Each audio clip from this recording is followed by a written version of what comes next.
पालिका निवडणुकीचं बिगुल हे वाजलेलं आहे आणि अनेक मतदारसंघांमध्ये एक चुरशीची लढत पाहायला मिळणार आहे. 204 मध्ये अनिल कोकीळ हे शिंदेच्या शिवसेनेतनं आता उभे राहिलेले आहेत. काही 2 दिवसापूर्वी जर आपण पाहिलं तर उबाटामधनं त्यांना उमेदवारी मिळणार हे निश्चित असतानाच अचानकपणे उमेदवारी नाकारल्यानंतर त्यांनी शिंदे गटामध्ये प्रवेश करत त्या ठिकाणी उमेदवारी मिळवलेली आहे.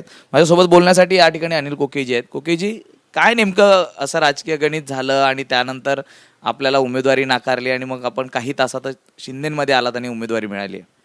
गेल्या जवळजवळ 8 वर्ष मी नगरसेवक म्हणजे 5 वर्ष नगरसेवक आणि त्याच्यानंतरही नगरसेवक म्हणून सातत्याने प्रत्येक दिवशी सामान्य जनतेमध्ये जाऊन गटर मीटर वॉटर सगळी कामं करत होतो.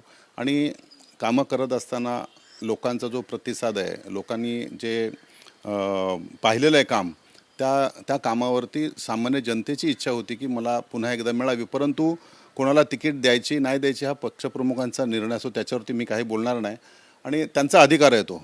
पण मी काम करणारा कार्यकर्ता आहे म्हणून निवडणुकीसाठी उभं राहून मी आता सामोरं जनतेकडे कौल मागायसाठी सामोरे चाललो आहे.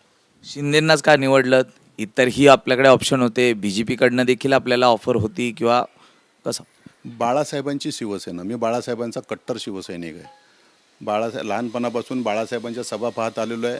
शिवसेनेवरती प्रेम आहे आणि या प्रभागामध्ये जे काम केलेलं आहे ते मला माहिती आहे की मला काम केल्यानंतर सामान्य जनता ज्या पद्धतीने रिस्पॉन्स देते आणि माझं कामातून उत्तर असेल की मी काम केलं आहे की नाही केलं आहे.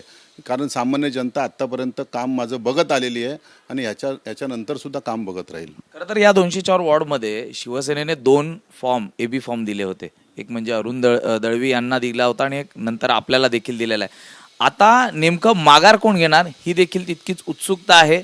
पक्षाने काय निर्णय घेतलाय का? पक्ष नेतृत्व जो निर्णय देईल त्याच्याप्रमाणे एकदा पक्षामध्ये आल्यानंतर पक्ष नेतृत्व जे सांगतील ते काम करायचं हा शिवसैनिक म्हणून मी काम करणार. दळवींनी फॉर्म मागे घेणार का आता? पक्ष नेतृत्व जो आदेश देतील त्याप्रमाणे मी काम करणार. मला पुन्हा एकदा एक प्रश्न राहून वाटतं की संजय राऊतांनी सकाळी टीका केलेली आहे. संजय राऊत म्हणतायत की पक्षाने काय नाही दिलं, सर्व महत्त्वाची पदं दिली आणि इथून उठून जाऊन लगेच तिकडे उमेदवारी जी मिळते आहे ती काही एका दिवसाची ओळख नसते, तर अनेक दिवसांपासून आपण संपर्कात होतात. ही खरं आहे?